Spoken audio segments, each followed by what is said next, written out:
ao arcanjo, defendei-nos no combate. Sede nosso refúgio contra as maldades e as ciladas do demônio. Ordena-lhe Deus, instantemente o pedimos. E vós, príncipe da milícia celeste, pela virtude divina, precipitai ao inferno a Satanás e a todos os espíritos malignos que andam pelo mundo para perderem as almas. Pelo sinal da Santa Cruz, livra-nos Deus, nosso Senhor, dos nossos inimigos, no nome do Pai, do Filho e do Espírito Santo. A vossa proteção recorremos, Santa Mãe de Deus. Não desprezeis as nossas súplicas em nossas necessidades, mas livrai-nos sempre de todos os perigos. Ó Virgem gloriosa e bendita. Amém. Bom dia! Bom dia! Tudo bem com vocês? Já deu bom dia para quem está aí do seu lado? Dá de novo então. Bom dia, bem-vindo. Que bom que você veio. Aplauda esse irmão que está aí do seu lado. Aqueles que chegaram nesse domingo, sejam bem-vindos. Você que já está aqui desde o início do nosso acampamento, é uma alegria nós estarmos aqui nessa manhã. Nós já estamos na reta final do nosso 5º acampamento no combate da oração. E nós vamos agora ver a 5ª arma de defesa, porque até agora nós estamos meditando no texto da carta aos Efésios, nas armas de defesa. Depois o padre Edmilson vai trabalhar uma arma de ataque, que é a espada. Mas agora nós vamos meditar, pensar um pouco, entender o que o apóstolo Paulo quer dizer quando ele diz, você pode pegar sua Bíblia no capítulo 6, que é o texto base do nosso acampamento, é o texto de direção, é o pano de fundo, que tudo que nós estamos fazendo, nós estamos olhando para esse texto. O padre Edmilson ontem contextualizou a carta de Paulo aos Efésios, dizendo que alguns teólogos e exegetas dizem que ela é uma homilia, que Paulo estava proferindo para o povo de Éfeso, da cidade de Éfeso, onde ele fundou uma comunidade cristã e onde ele estava formando essa comunidade. Então, Efésios, capítulo 6, versículo 17. Amém? Enfim, ponde o capacete da salvação. Esse é o ponto de partida da nossa pregação. E é interessante nós entendermos o seguinte. Agora eu fui buscar o padre Edmilson onde ele estava, e ele dizia para mim no carro, o capacete é a arma de defesa para proteger a cabeça. Porque se na guerra a cabeça for atingida, o soldado perde todo o controle do corpo. Ele perde o controle do seu corpo. Você já recebeu alguma pancada na sua cabeça? Quem aqui já recebeu, levanta a mão. Uma vez, meus pais estão aí, não sei onde eles estão, mas eles estão aí no meio de vocês. Uma vez eu estava varrendo o quintal da minha casa, e varrendo o quintal eu passei debaixo da fiação do poço de água que tinha no quintal. Porque na minha casa antes tinha um poço de água, onde nós enchíamos a caixa d'água para suprir as nossas necessidades. E tinha um fio desencapado. E esse fio atingiu a minha cabeça. E eu levei um choque na cabeça. Na mesma hora, o meu corpo rodou e eu caí. Eu perdi o controle do corpo. O capacete que Paulo vai dizer é exatamente essa realidade para nós não perdermos o controle. O guerreiro na época de Paulo, e hoje os soldados também usam capacete, e agora muito mais, em todas as construções, o pessoal da segurança do trabalho, da CIPA, como tem aqui, eles passam nos lugares onde tem obra, ou algum lugar de risco, para averiguar se os funcionários estão usando o capacete para proteger a cabeça. Porque é um lugar que se cair um tijolo, um pedaço de pau, alguma realidade atingir a nossa cabeça, a nossa vida é colocada em risco. E o capacete era exatamente esse instrumento de proteção. Olhando para essa realidade da armadura, nós temos que olhar para essa 5ª arma de defesa, que é o capacete, para entender que é uma proteção para o cérebro que comanda todo o corpo. Colocando o capacete da salvação, nós vamos purificando a nossa mente. Veja bem, purificando a nossa mente de pensamentos de pecado, para que a salvação conquistada por Jesus dissipe as trevas e as tentações. De onde vem o pecado? Do nada? Será que a gente peca do nada? Você é um cavalo que precisa de freio e cabresto para ser domado? Não, vem daqui, ó. Ninguém, vamos falar de uma pessoa casada que comete o adultério. O adultério, ele é produzido primeiro aqui, depois o ato acontece. Mas é primeiro a permissão que se dá na cabeça, no pensamento. Uma pessoa que se escraviza na pornografia, de onde vem a sugestão para ela entrar no computador e acessar um site pornográfico e a partir dali ela começar a ser dominada? De onde vem? Da cabeça, o pensamento, a fantasia que começa ali, ó. Fantasiar, até levar a pessoa à queda, a colocar ali o endereço do site, apertar o enter e começar a ver toda aquela realidade de pecado na vida dela. De onde vem uma atitude da nossa parte de vingança, por exemplo? Uma pessoa não nos tratou bem, seja no nosso trabalho, seja na nossa família, e a nossa cabeça começa a produzir uma reação, a maquinar algo que eu possa prejudicar aquela pessoa como uma atitude de vingança. Vem de onde? Da cabeça. Você não tem uma atitude de vingança simplesmente por um instinto, mas ela é produzida primeiro na cabeça. Por isso o apóstolo Paulo está dizendo dessa arma de defesa imprescindível que age na nossa mente como proteção, como uma proteção. Você acha que é simplesmente uma realidade de coincidência? Claro, ele é o rei dos reis, o senhor dos senhores. Mas você acha que Jesus recebeu uma coroa de espinhos na cabeça dele à toa? Você acha que o sangue que foi derramado da cabeça de Jesus foi derramado à toa?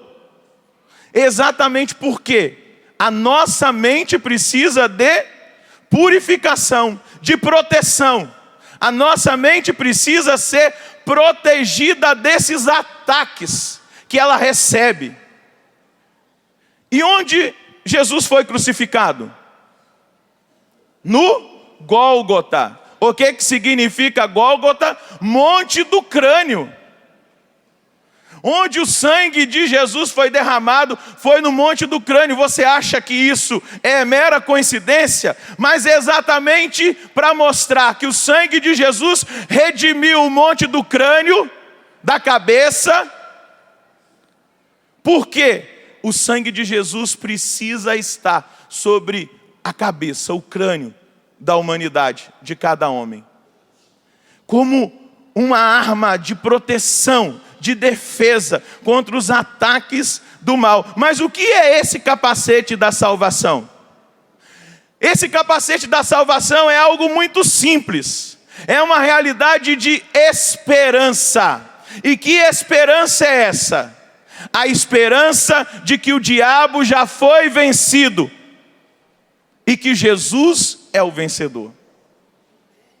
O capacete da salvação é exatamente essa dimensão de nós alimentarmos na nossa mente a vitória que Jesus já conquistou. E onde ele conquistou a vitória? Na cruz, na redenção, no sacrifício, na morte, no padecimento, na entrega. Eu quero convidar você a pegar a sua palavra na carta aos Romanos, no capítulo 5. Veja a consciência de alguém que revestiu-se do capacete da salvação. O apóstolo Paulo, capítulo 5 de Romanos. Porque, meus irmãos, O capacete da salvação é essa arma de esperança para que nós cristãos tomemos posse da obra de salvação de nosso Senhor Jesus Cristo na nossa vida e na humanidade.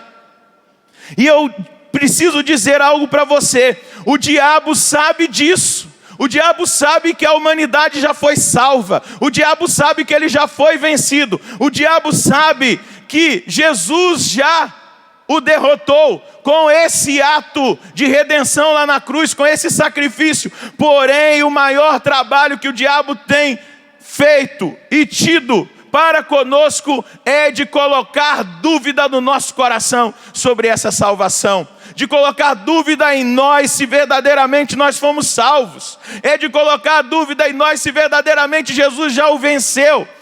E diante daquilo que nós assistimos, veja bem, senta diante de um noticiário para você ver. Uma vez eu sentei diante de um jornal, de uma emissora nacional, e eu contei quantas notícias boas teve. De 14 notícias, 2 eram boas, 12 ruins. Por que hoje dá tanto ibope a desgraça? Por que hoje tantas pessoas ficam assistindo programas nas tardes, nos fins de tardes, que só mostra desgraça, assassinato? Para que a nossa mente comece a produzir uma dúvida: será que Cristo verdadeiramente salvou a humanidade? Olha como é que está tudo numa desgraça só. Será que tem jeito? As coisas só pioram. Porque o trabalho do nosso inimigo é nos convencer de que ele tem força e Jesus não. Ele tem vencido e Jesus não. E aí a gente vai pelas aparências, e lembra do que eu disse na pregação de ontem sobre a visão espiritual? Sem a visão espiritual a gente cai nesse engodo, nessa enganação, e começa verdadeiramente a colocar dúvida no ato salvífico de Jesus. Eu ainda me lembro do livro de entrevistas do Papa Bento XVI, o último agora, porque ele deu 2 entrevistas que se transformou em 2 livros. O primeiro é o Sal da Terra e o segundo é a Luz do Mundo. O Sal da Terra foi antes dele ser eleito Papa, e a Luz do Mundo foi já como Papa. E o autor, ou melhor, o entrevistador, que no primeiro livro se converteu, era um ateu, era uma pessoa que não acreditava, mas pelo contato com o cardeal Ratzinger, com as respostas que ele havia dado naquele primeiro livro de entrevistas, a vida daquele homem foi transformada. Já no segundo livro, ele já com fé, entrevistando já o Papa, ele questiona: santidade, diz na igreja que há 2000 anos a humanidade foi redimida. Mas, espera aí, se a humanidade foi redimida, por que cresce a violência?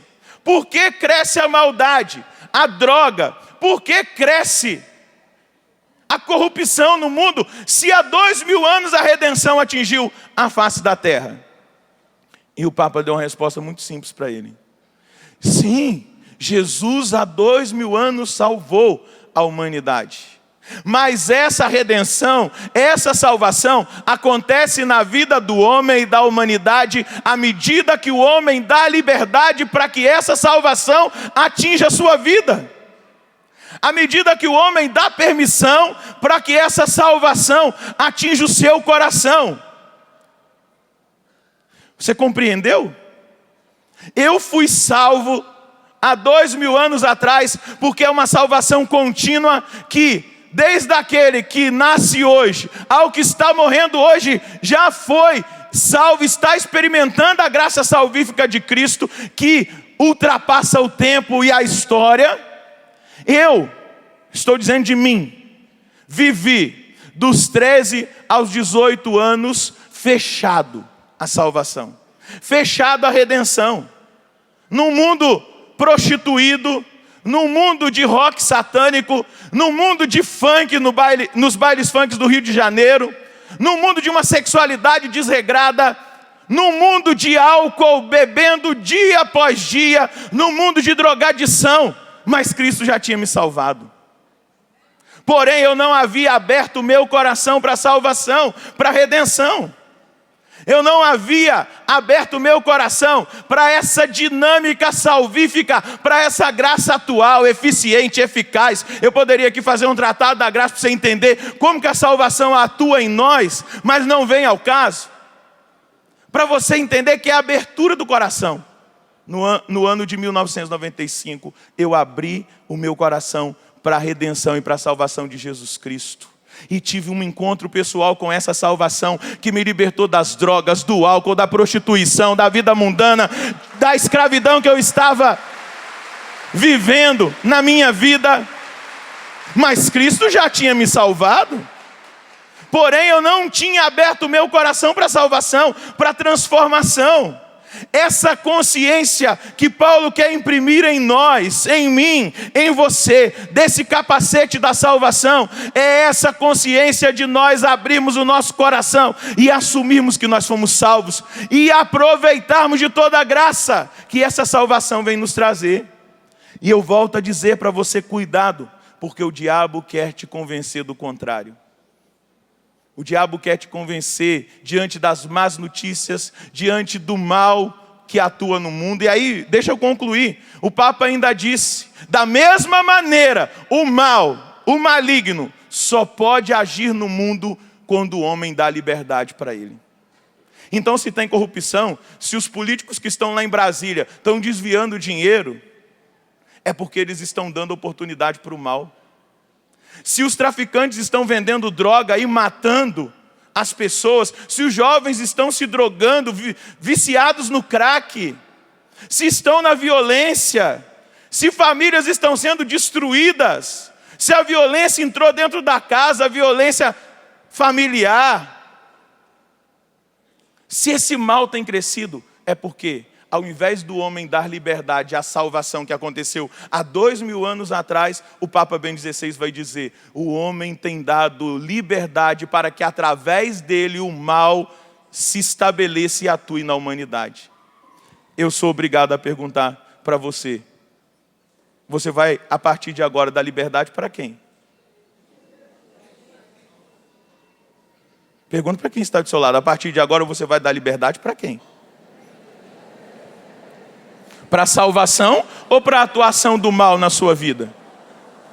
Para o ato salvífico de Cristo eterno ou para a ação do mal do diabo que quer te destruir? João capítulo 10, versículo 10.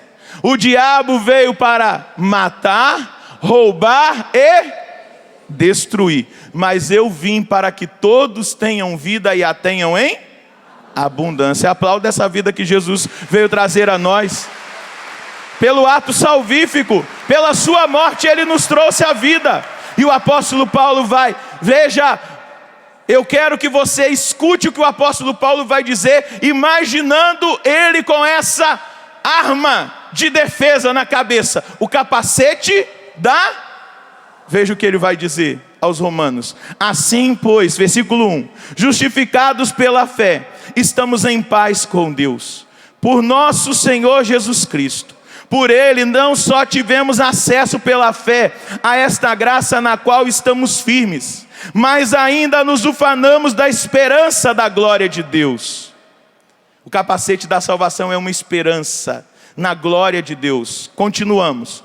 E não só isso, pois nos ufanamos também de nossas tribulações, sabendo que a tribulação gera a constância leva a virtude provada, e a virtude provada desabrocha em esperança, e a esperança não engana, decepciona. Diga para quem está do seu lado, a esperança não decepciona, a esperança não engana. Diga para quem está do outro lado, a esperança não decepciona, a esperança não engana. Diga bem forte, apontando para as câmeras, para quem está em casa, a esperança não engana, a esperança não decepciona. Vamos continuar lendo, porque você também precisa ter esse capacete, ter essa consciência que Paulo está apresentando aqui. Veja, ele continua. E a esperança não decepciona, porque o amor de Deus foi derramado em nossos corações pelo Espírito Santo que nos foi dado.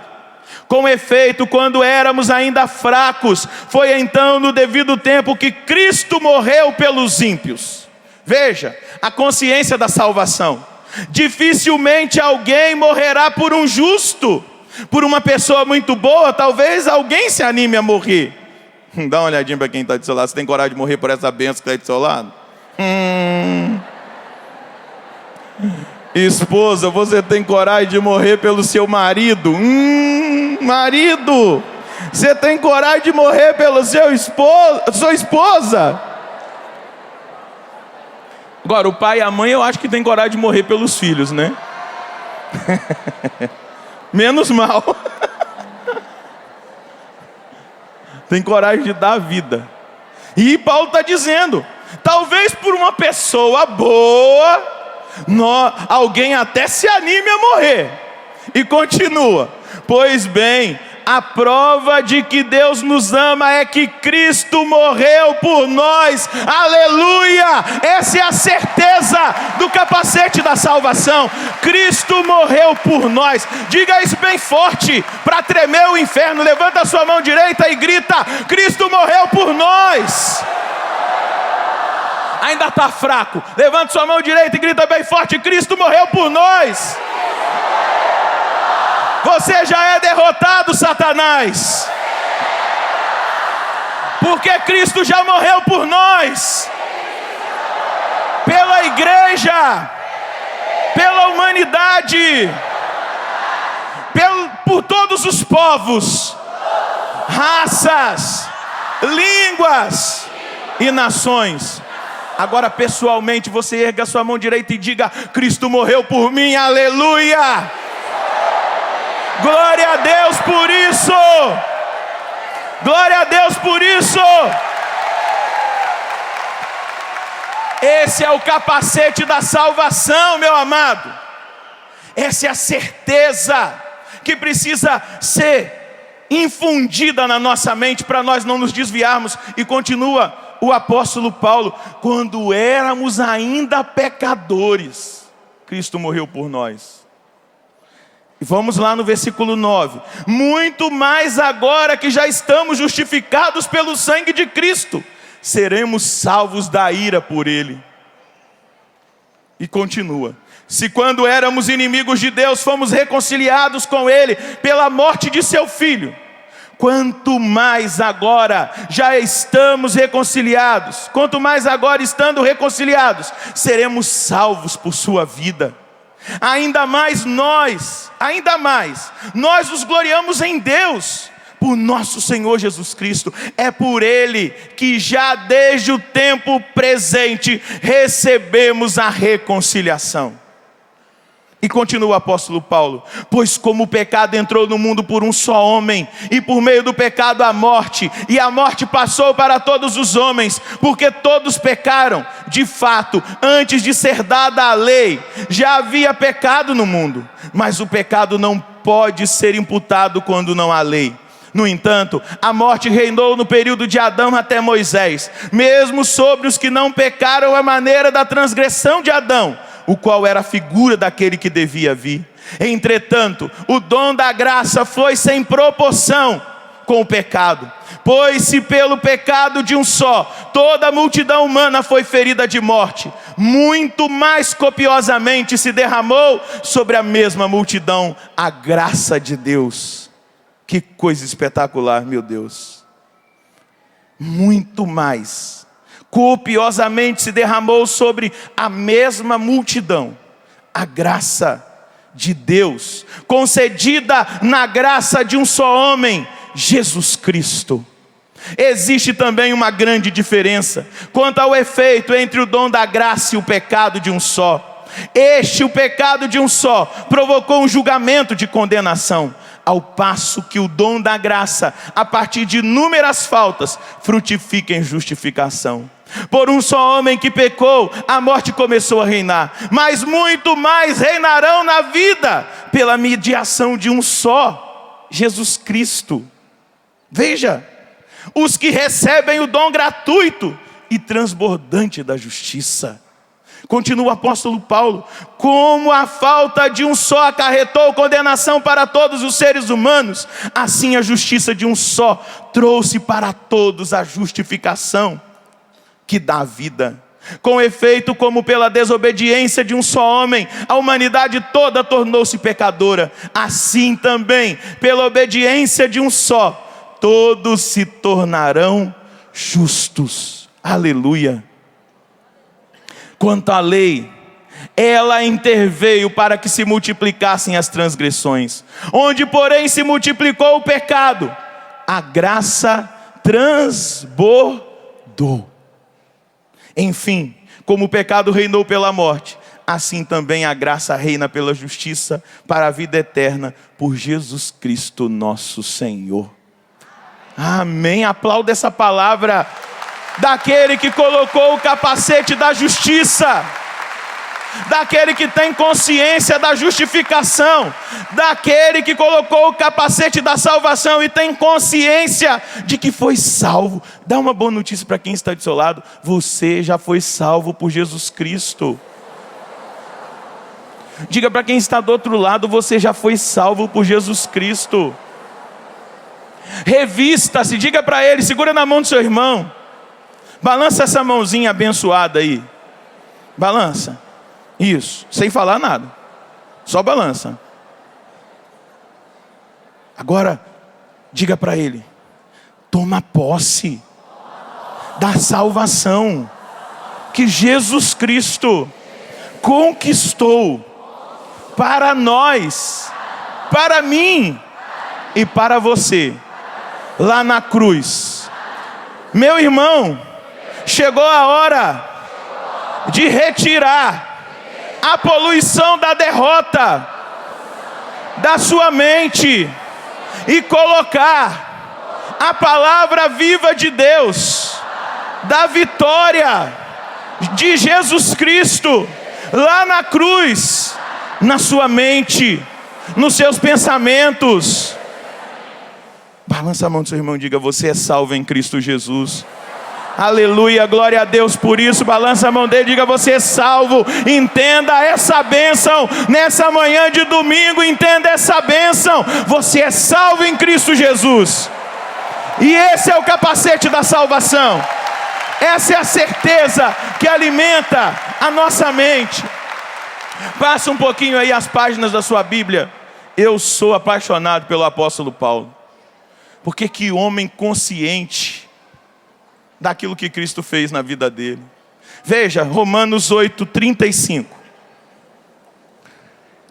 Eu queria que você saísse desse acampamento com essa certeza. A certeza de que Cristo te salvou, revestido dessa salvação. Veja o que Paulo vai testemunhar no capítulo 8 de Romanos 35. Olha a consciência desse homem, para você entender onde tem que estar a sua consciência. Quem nos separará do amor de Cristo? Tribulação, angústia, perseguição, fome, nudez, perigo, espada. Pois está escrito: por tua causa somos entregues à morte o dia todo. Fomos tidos como ovelhas destinadas ao matadouro. Mas em tudo isso somos mais que vencedores, graças àquele que nos... Pergunta para o seu irmão: como que ele te amou?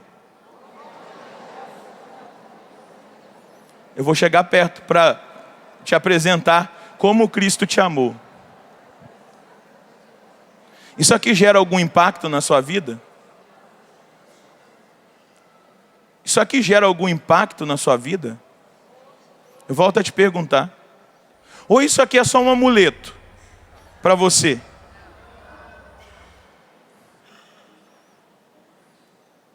Você acha por que as Nações Unidas, o governo brasileiro e algumas instâncias estão querendo tirar os símbolos religiosos dos lugares públicos? Porque isso aqui incomoda. Isso aqui é salvação. Isso aqui é um amor levada ao extremo. Isso aqui é um abandono, é uma renúncia de interesses pessoais para abraçar o maior interesse do coração do Pai. Eu quero proclamar que diante do crucificado, e deixa eu dizer, se tem algum irmão evangélico assistindo dizendo: ih, olha lá, ó, ele já está vivo, padre. Eu sei que ele já está vivo, meu querido. Talvez até muito mais do que você, eu sei que ele está vivo. Mas eu preciso apontar para você que antes dele ressuscitar, o amor dele foi ao extremo por mim e também por você, meu irmão. E aqui está o grande sinal de que nós fomos salvos. Um Deus que se encarnou e foi capaz de morrer na cruz por amor a nós. E eu quero proclamar aquilo que João vai dizer no capítulo 3, no versículo 16.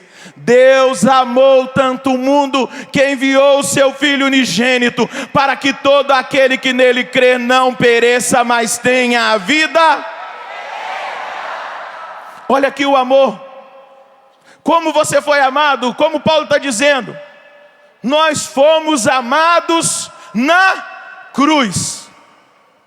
O extremo amor se manifestou na cruz, e vai continuar o apóstolo. Mas em tudo isso somos mais que vencedores, graças àquele que nos amou. Eu tenho a certeza de que nem a morte, nem a vida, nem os anjos, nem os principados, nem o presente, nem o futuro, nem as potências, nem a altura, nem a profundeza, e nem outra criatura qualquer será capaz de nos separar do amor de Cristo, do amor de Deus que está no Cristo Jesus, nosso Senhor.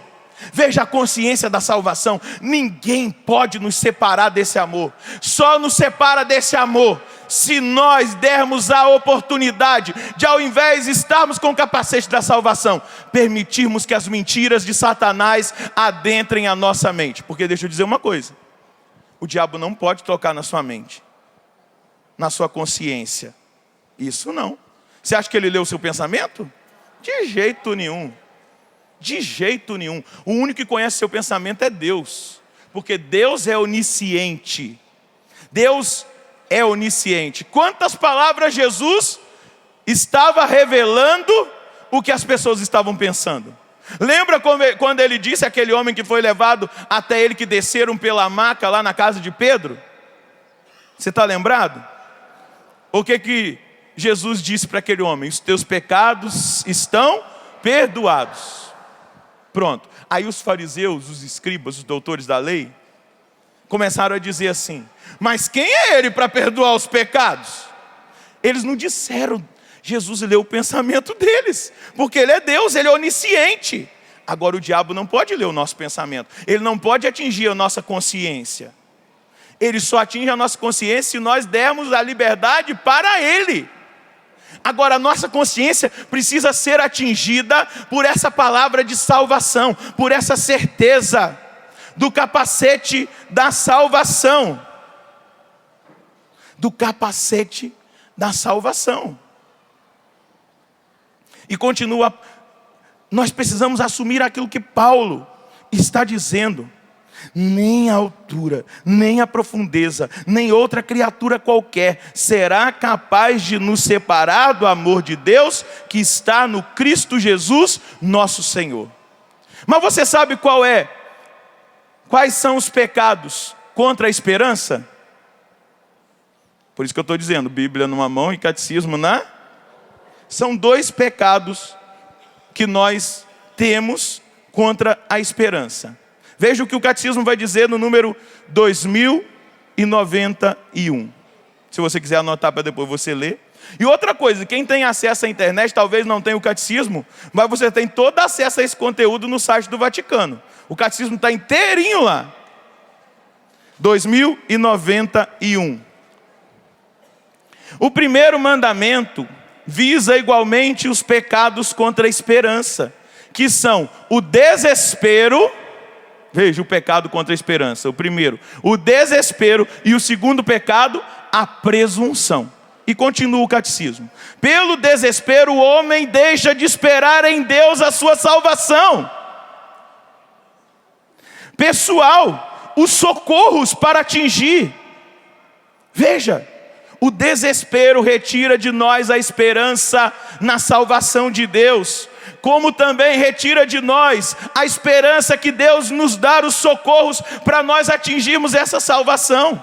Talvez você diga: nossa, padre, mas é muito difícil. Mas nós temos os socorros de Deus para a salvação.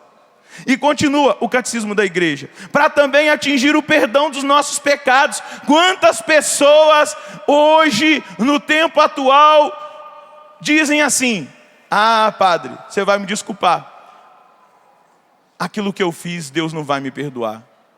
Isso é um pecado contra a esperança. Deus perdoa todos os pecados, arrependidos, é claro. 1 João, capítulo 1, versículo 9. Você não precisa pegar não, eu vou citar para você. Se reconhecermos que somos pecadores, Deus é fiel e justo para nos perdoar e nos purificar de toda a injustiça. 1 João, capítulo 1, versículo 9. Decora isso, pelo amor de Deus. Se reconhecermos que somos pecadores, Deus é fiel e justo para nos purificar de todo pecado e de toda injustiça. Nos perdoar dos pecados e nos purificar de toda injustiça. E continua o catecismo: opõe-se à bondade de Deus, à sua justiça, porque o Senhor é fiel às suas promessas. Veja o que o catecismo está dizendo. Diga para quem está do seu lado: o Senhor é fiel às suas promessas. Também a sua misericórdia. Dá uma sacudida em quem está do seu lado: o Senhor é fiel às suas promessas. E também o Senhor é fiel, meu irmão. Diga para ele: também o Senhor é fiel, meu irmão, à sua misericórdia. Agora, há duas espécies de presunção, vai dizer o catecismo no número 2092. O homem ou presume das suas capacidades, esperando poder salvar-se sem a ajuda do alto. Veja, a presunção, ela é dividida em duas etapas. Essa presunção do homem achar que ele é capaz de salvar pelas suas próprias forças. Vamos olhar para a filosofia e ver uma figura chamada Friedrich Nietzsche, que diz: Deus está morto, morreu na cruz. Nós agora somos super-homens. Nós nos bastamos. Somos nós que decidimos o que nós vamos fazer. Essa questão de religião é uma imposição do homem para tolir a nossa liberdade. Sendo super-homens, nós somos livres. Podemos fazer o que nós queremos, viver da maneira que nós quisermos. Não existe essa imposição. Isso é criação da igreja, isso é criação do homem. Deus morreu, Deus está morto, nós somos super-homens. Deixa eu dizer para você: e ele morreu louco. Biruta. Sabe o que é biruta? Não é doidinho de Deus, não. Morreu louco. O primeiro estágio da presunção é achar que nós somos capazes de nos salvar. Não, a salvação vem de... A salvação vem de Deus. E continua o catecismo: ou presume, isso aqui é o grande perigo da humanidade atual, de quase 90%, deixa eu dizer, com vergonha, dos católicos. Veja, e de muitos cristãos, porque também os outros cristãos acham que chegar lá na frente e levantar a mão: eu aceitei Jesus e pronto, e acabou. Estão enganados. E aí vive um monte de coisa: eu estou salvo, eu já fui salvo. Aleluia, irmão. Já fui salvo, já aceitei Jesus. Veja, presume da onipotência ou da misericórdia de Deus, esperando obter o perdão sem se converter. Sem se converter, espera obter o perdão sem se converter, e a glória de Deus sem merecer. Meu amado, deixa eu dizer uma coisa para você. Deus é misericordioso, mas Ele é justo. Você acha que Deus é um tapado? Desculpa usar essa palavra. Senhor, se for um sacrilégio, já me pergunto. Deus não é um otário que a gente engana Ele. Ou nós somos cristãos, ou nós não somos. Ou nós honramos a nossa identidade, ou nós não honramos. Eu estou dizendo para você católico e para você também, que é de outra denominação cristã. Não é somente levantar a mão, não. E dizer eu aceito Jesus e pronto, e acabou. Não é só achar que já bastou o que nós vivemos aqui no acampamento, no combate da oração. Já estou zerado, já estou salvo, pronto, eu sou um combatente. Não. É conversão. E hoje existe muita gritaria e muito aplauso dentro da igreja e pouca lágrima de conversão. Pouco choro de arrependimento. A gente está se acostumando. Nós estamos nos acostumando com o pecado. Nós estamos nos acostumando porque entra todos os dias dentro da nossa televisão, nas novelas, nos filmes, nos clipes, nas músicas. E deixa eu dizer uma coisa, abrindo um parênteses. Talvez algumas pessoas vão até ficar com raiva de mim, mas eu preciso ser verdadeiro. Me ajuda aí, fizeram uma paródia com aquela música Ai Se Eu Te Pego, colocando uma letra cristã nessa música. Me ajuda aí, essa música, ela tem um conteúdo extremamente pornográfico. Como é que eu vou colocar Cristo dentro de algo impuro? Se Cristo é o todo puro, o santo. Mas não colocaram só Cristo, não, colocaram a Santa Mãe de Deus, a toda pura. Cuidado, você, músico católico, o Espírito Santo é extremamente criativo. Nós não precisamos pegar o que é do mundo. Do Espírito Santo inspira. Eu não preciso. Nós não precisamos. O Espírito Santo é criativo o suficiente para nos dar canções como deu ontem para a Luciana e para o Tony Alisson aqui na hora da pregação. Nós não precisamos disso, pelo amor de Deus. Nós não precisamos nos vestir de pessoas mundanas, da sensualidade do mundo, para ir até aqueles que estão do mundo. Eu não preciso me vestir de boy para ir conquistar os boys.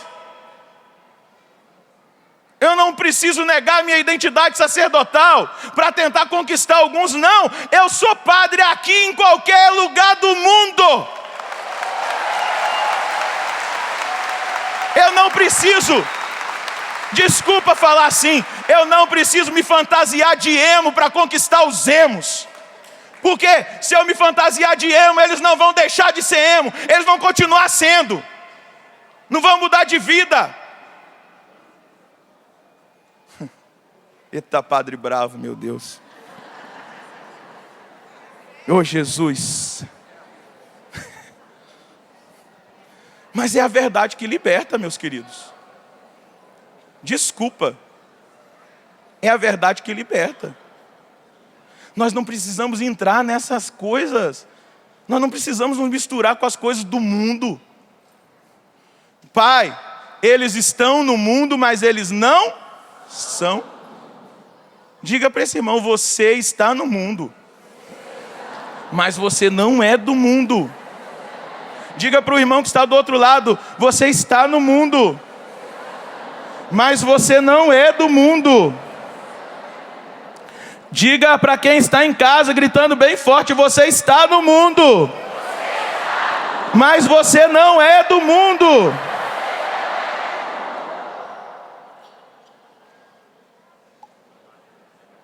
Portanto, cuidado com o pecado da presunção.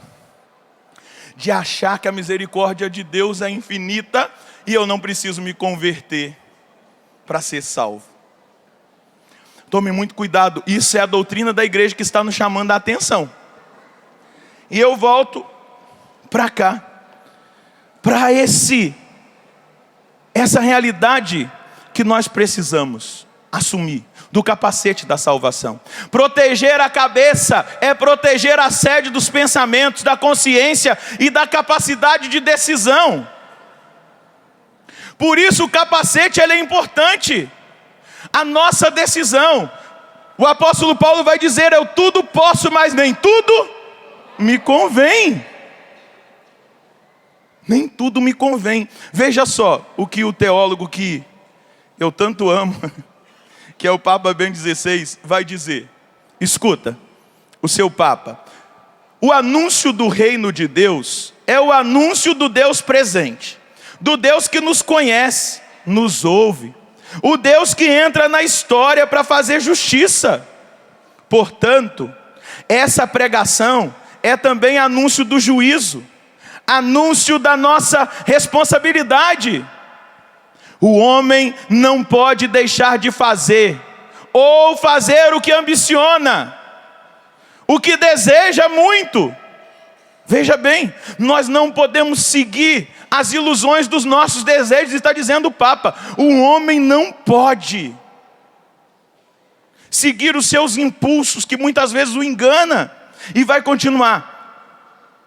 Ele será julgado. O Papa está dizendo. Nós seremos julgados. Deverá prestar contas. Esta certeza é válida tanto para os poderosos quanto para os simples. Quando eu vejo uma injustiça, quando eu vejo um ato de corrupção, quando eu me escandalizo de políticos que desviam dinheiro da saúde, pessoas em hospitais que desviam remédios de tratamento de câncer, impedindo as pessoas do tratamento, eu sempre olho para isso aqui. Eu não vou julgar essas pessoas, quem vai julgar é Jesus Cristo, o juiz. Diante de Deus nós vamos prestar contas das opções que nós fazemos aqui na terra. Diante de Deus, a nossa consciência vai ser totalmente vasculhada e nós vamos prestar contas. Por isso, meu irmão, o capacete da salvação precisa nos levar a uma decisão de conversão, de mudança de vida, de comportamento. E continua o Papa: esta certeza é válida para a senhora presidente do Brasil, para os seus ministros, secretários. Essa consciência é para aqueles que estão querendo aprovar o aborto no Brasil. Vocês vão prestar diante de Deus conta da morte dos inocentes. Vão prestar conta diante de Deus. Seja presidente, seja ministro, secretário, quem quer que seja, diante de Deus vocês vão prestar contas, como nós também, se não tivermos revestidos do capacete da salvação e concordarmos com essas atrocidades. Que tem muito católico aí, a favor. Nós vamos prestar contas. Isso quem está dizendo é o Papa Bento XVI. E vai continuar. Se tomarmos a sério o juízo e a seriedade da responsabilidade que disso nos advém, nós compreendemos bem o outro aspecto do anúncio, que isto é a redenção. O fato de que na cruz Jesus assumiu os nossos pecados. Que o próprio Deus, que na morte de seu Filho, na paixão, torna-se advogado de nós, pecadores. E desta forma torna possível a penitência, a esperança para o pecador arrependido. Vê-se, não é verdade que a fé na vida eterna torna insignificante a vida terrena, vai dizer o Papa. A nossa esperança na vida eterna não torna insignificante essa vida que nós estamos vivendo. Pelo contrário, só se a medida da nossa vida for a eternidade, também a vida na terra é grande. Meu Deus, quanto vazio aí fora. Quanto vazio numa Europa, que ontem eu estava, não lembro com quem eu estava conversando.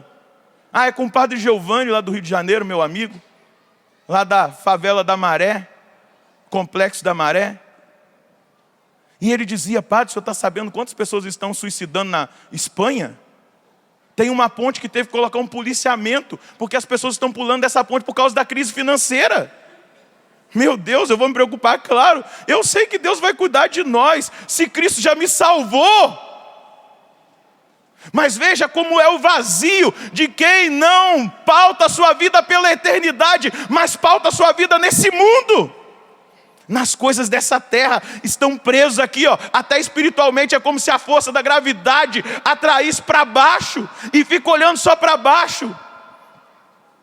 Eu acredito no Deus da providência, que sustentará o seu povo fiel até o último dia. Sustentará você, a sua família. Agora entrar num estado de desespero tão grande que eu vou pular de uma ponte por causa da crise financeira. Olha para a Europa que tem se afastado de Deus. Quanto mais o homem se afasta de Deus, mais a maldade cresce. Disse o Papa Bento XVI, na festa da Assunção, na solenidade da Assunção: como o mundo pode ser melhor se o homem se afasta de Deus? Como nós podemos ser melhores se nós nos afastamos de Deus? E o Papa está dizendo: a esperança na eternidade, no céu, não faz dessa terra. Eu vou voltar lá. Na verdade, não é verdade que a fé na vida eterna torna insignificante a vida eterna. Ou melhor, não é verdade que a fé na vida eterna torna insignificante a vida terrena. Pelo contrário, a fé na vida eterna traz significado para essa vida, esperança, felicidade. Ele continua: pelo contrário, só se a medida da nossa vida for a eternidade, também a vida na terra é grande e o seu valor é imenso. Meu Deus, como é bom viver, como é bom estar com Deus, como é bom nós que trabalhamos com a juventude ver um Deus vivo que atua, que arranca jovens das drogas, do tráfico, que arranca pessoas da depressão, que faz milagres, prodígios, sinais no nosso tempo. Como é bom viver em Deus, ter amigos de Deus, poder partilhar das coisas do alto. Como é bom viver nessa terra na expectativa da eternidade, numa liberdade tão grande que nós dizemos como o apóstolo Paulo: viver para mim é Cristo, morrer para mim é ganho. Eu sou tão livre na mão de Deus, que eu sou feliz vivendo aqui nessa terra com Deus, mas serei muito mais ainda feliz lá no céu quando Ele me chamar. Essa é a esperança que alimenta o nosso coração, esperança de eternidade. Esse é o capacete da salvação, ter a consciência da vida eterna, a consciência de que Cristo nos salvou. Esse é o capacete da salvação que precisa estar agora na nossa mente e pautar as nossas decisões. Meu irmão, deixa eu dizer uma coisa para você: essa terra que nós estamos, ela é transitória, ela vai passar.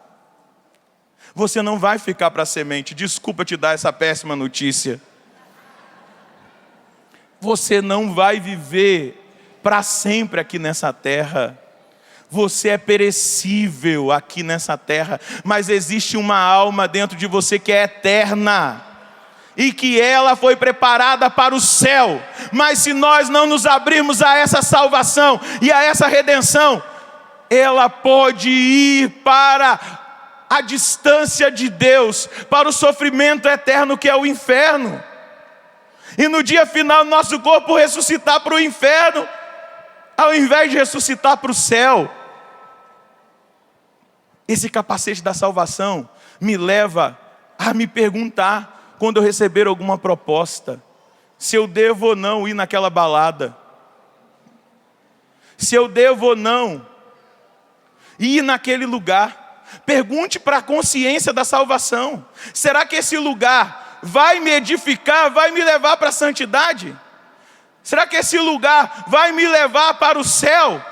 Será que esse lugar onde eu estou convidando a ir, a estar, a permanecer, é um lugar onde eu estando lá, eu tenho a certeza de que eu vou continuar caminhando no caminho da salvação, ou eu vou me desviar?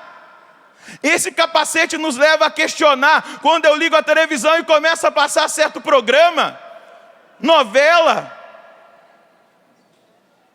esse capacete da salvação me permite discernir, quando eu ligo uma rádio, se aquela música vai fazer bem para mim, para minha alma, para o meu coração, ou se aquela música está destilando sensualidade, malícia, maldade.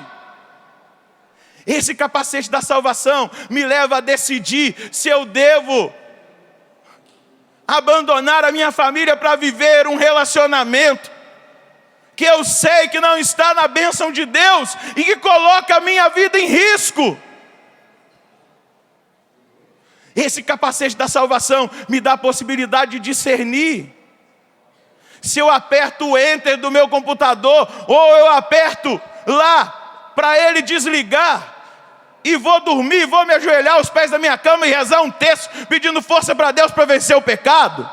O capacete da salvação me dá a possibilidade de discernir pelo bem e pelo mal. Você está vendo como que é importante o capacete? Porque se atingiu a nossa cabeça, o nosso corpo perece. Se eu estou sem um capacete e vem uma pedrada, eu tonteio e caio. O capacete da salvação tem essa importância, esse valor. E lembra que ontem eu estava dizendo para vocês daquela homilia do cardeal Ratzinger na missa pró-eligene Romano Pontífice? Na missa para a eleição do Romano Pontífice, o cardeal Ratzinger disse o seguinte: adulta não é a fé, uma fé que segue as ondas da moda. E a última novidade: adulta e madura é uma fé profundamente radicada na amizade com Cristo. É esta amizade que nos abre a tudo o que é bom e nos dá critério para discernir entre o verdadeiro e o falso, entre o engano e a verdade. Nós devemos amadurecer esta fé, para que esta fé guie a nossa vida. Nós devemos amadurecer essa fé na salvação de Cristo. Essa fé que precisa entrar agora na nossa cabeça, colocando esse capacete. Se um motoqueiro na Dutra se desequilibra e ele cai, e se ele estiver sem capacete, o que vai acontecer com ele? Vai morrer.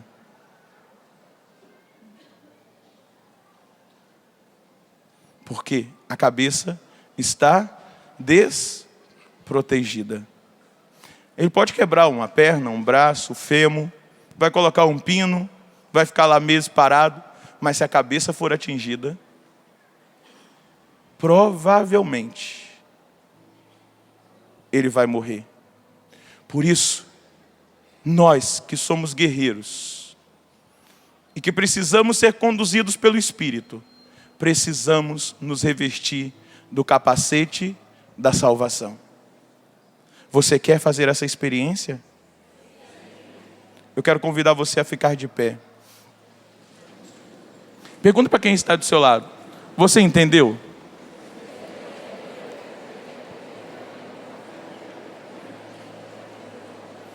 O que ele disse? Se entendeu, faz assim para mim. Ah, graças a Deus. Então aplauda. Porque o entender vai nos levar a uma ação. A uma ação. Dá uma espreguiçadinha aí. Isso, faz igual o gato faz. O gato não tem problema de coluna porque ele faz alongamento quando acorda, todo dia. Já viu o gato quando ele acorda? Ele se estica.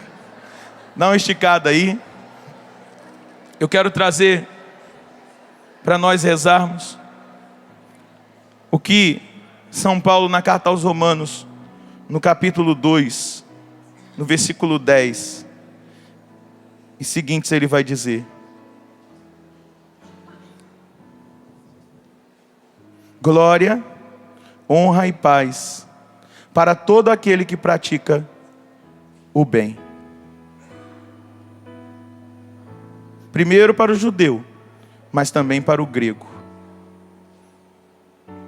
Pois Deus não faz acepção de pessoas. Todos os que pecaram sem a lei, perecerão também sem a lei. E todos os que pecaram sobre o regime da lei, serão julgados de acordo com a lei. Pois não são justos diante de Deus os que se contentam de ouvir o ensino da lei, mas somente aqueles que observam a lei e que serão justificados por Deus. Quanto aos pagãos, embora não tenham a lei, cumprem o que a lei prescreve, guiados pelo bom senso natural. Esses que não têm a lei, tornam-se lei para si mesmos. Por sua maneira de proceder, mostram que a lei está inscrita em seus corações. Disso dão testemunho igualmente a sua consciência e os juízos éticos de acusação ou de defesa que fazem uns aos outros. É o que se verá no dia em que Deus vai julgar, segundo o meu evangelho, por Cristo Jesus, as intenções e as ações ocultas das pessoas. Erga os seus braços lá no alto. Feche os seus olhos. Convença agora a sua mente, o seu coração, de que Jesus está aqui. Vá dizendo isso com a sua voz. Jesus está aqui. Vai dizendo: eu creio que Jesus está aqui. Eu creio na força da presença de Jesus aqui. Eu creio na força da presença da libertação de Cristo na minha vida.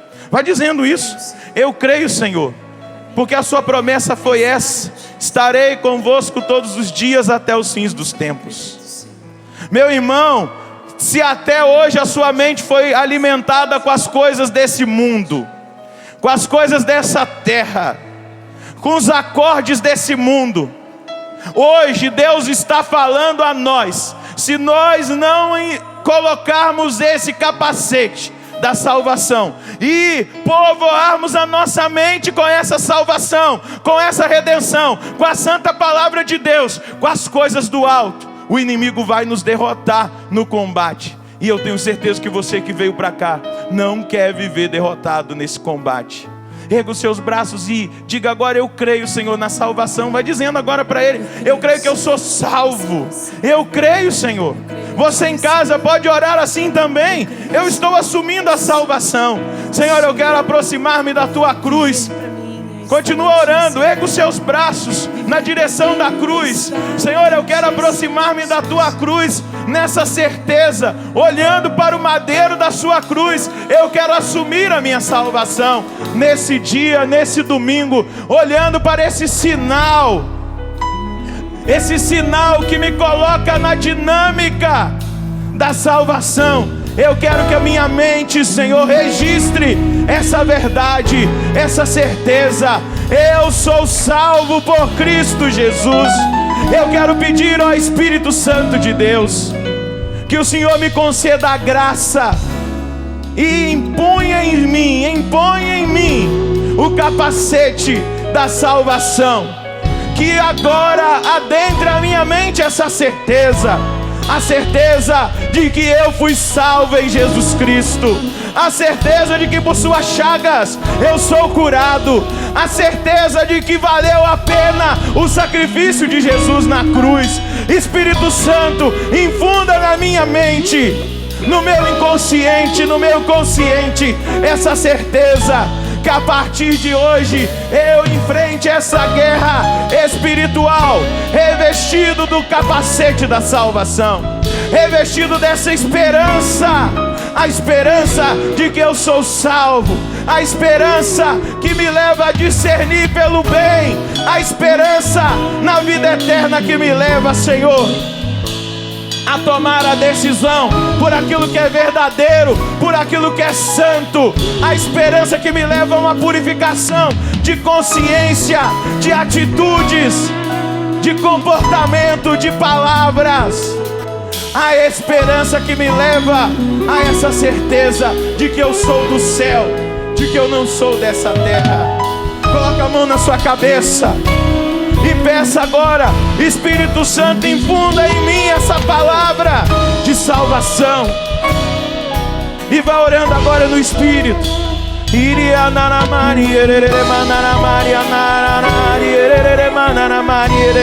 Ora sem medo.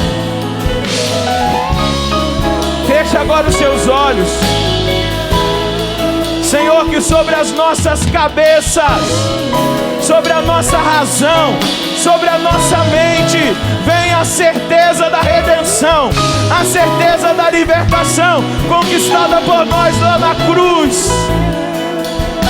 Senhor, que sobre as nossas cabeças, sobre a nossa mente, o nosso inconsciente, subconsciente, consciente, a nossa psique, a nossa razão, venha a certeza da salvação, para que essa certeza da salvação e da vida eterna traga o equilíbrio.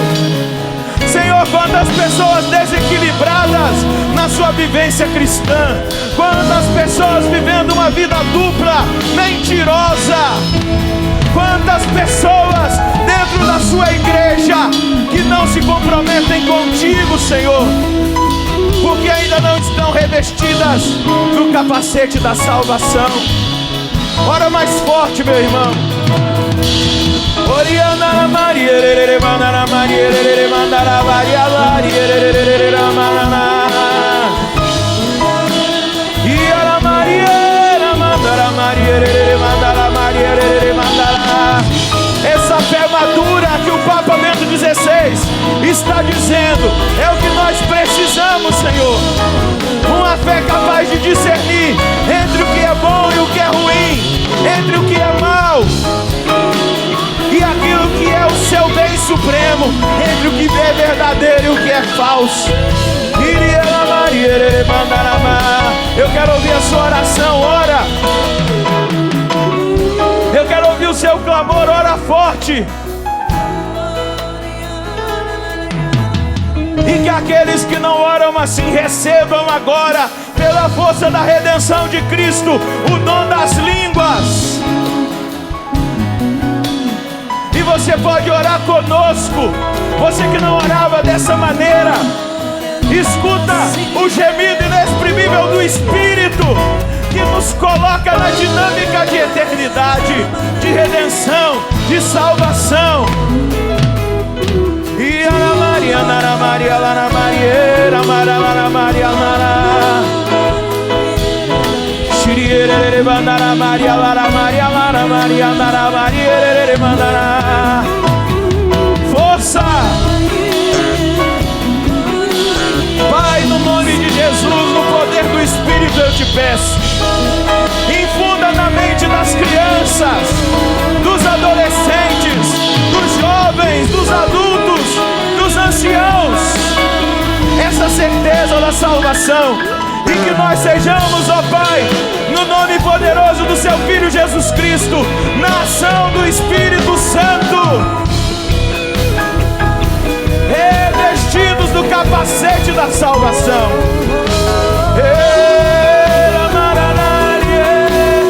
Erga agora os seus dois braços e ora no Espírito para que aquelas pessoas que estão em casa sejam visitadas pelo poder espiritual, pela força de salvação.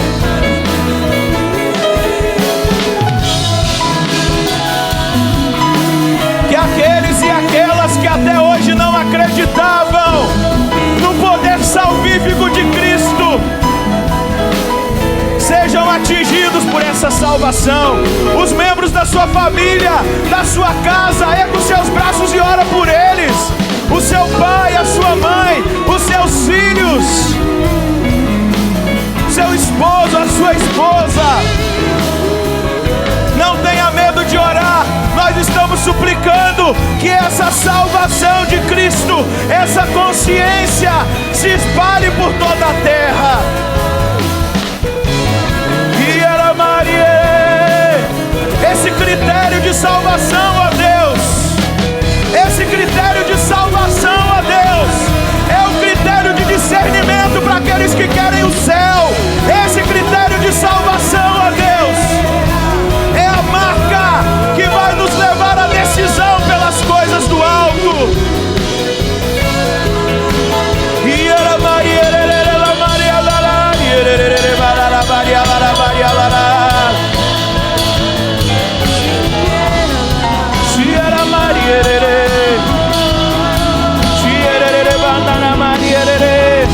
Eu quero pedir que o ministério diminua um pouco, porque eu quero ouvir a sua oração. Erga os seus braços, eu quero escutar. Quem está em casa precisa da sua oração nessa hora. Isso, que se espalhe pelo Brasil, pela Igreja Católica do Brasil, essa certeza de salvação nas nossas comunidades, nas nossas paróquias, nas nossas pastorais, nos nossos movimentos. Que o povo católico do Brasil entenda: nós somos salvos em Cristo Jesus. Essa é a diferença. Ora mais forte, que se espalhe, que atravesse o oceano nessa hora, e essa certeza atinja a Europa, atinja a Europa, atinja onde há desespero, onde não há esperança, onde o Senhor foi retirado do coração desse povo.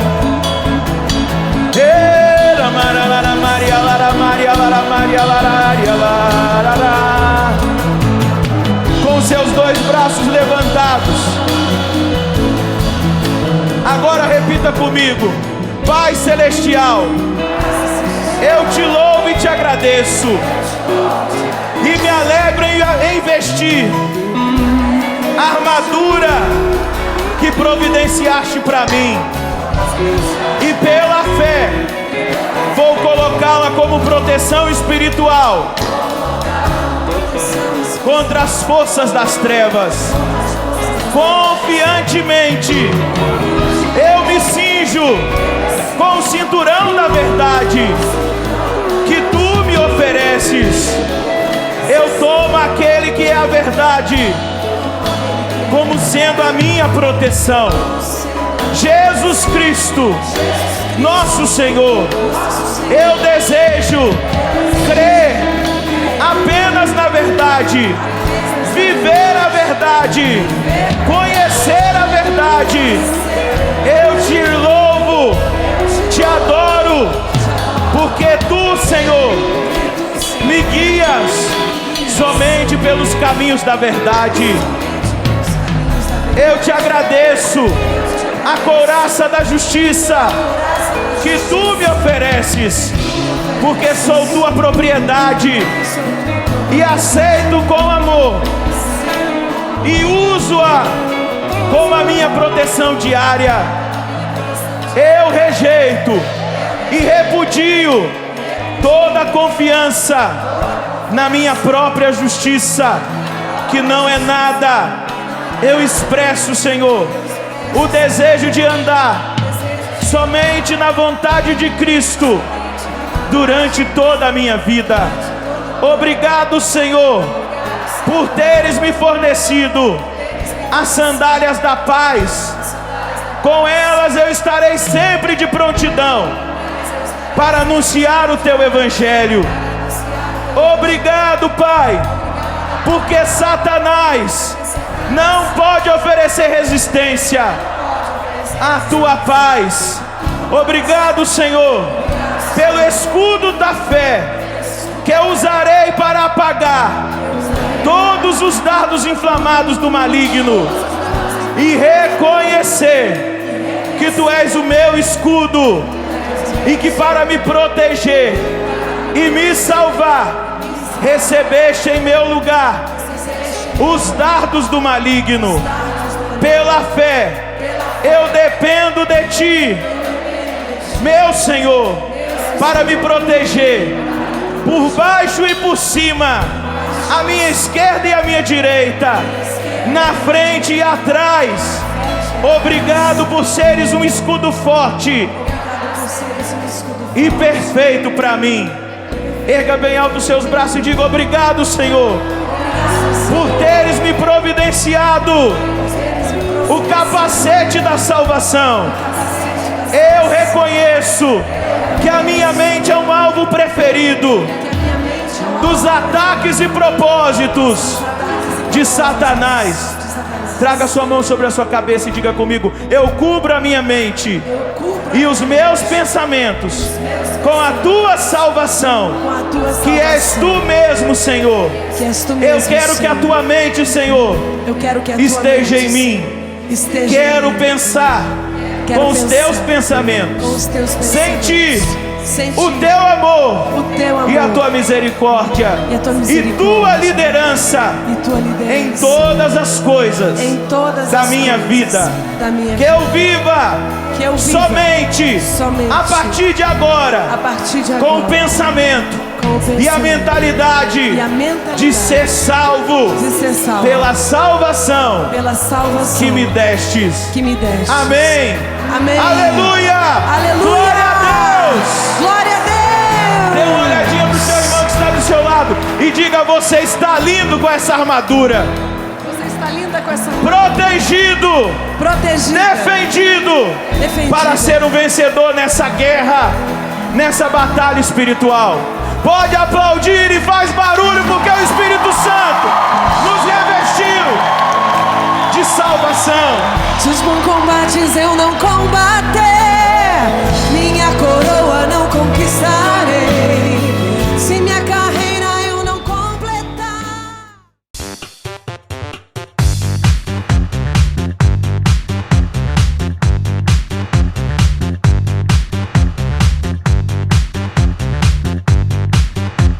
CançãoNovaPlay.com. Assine já!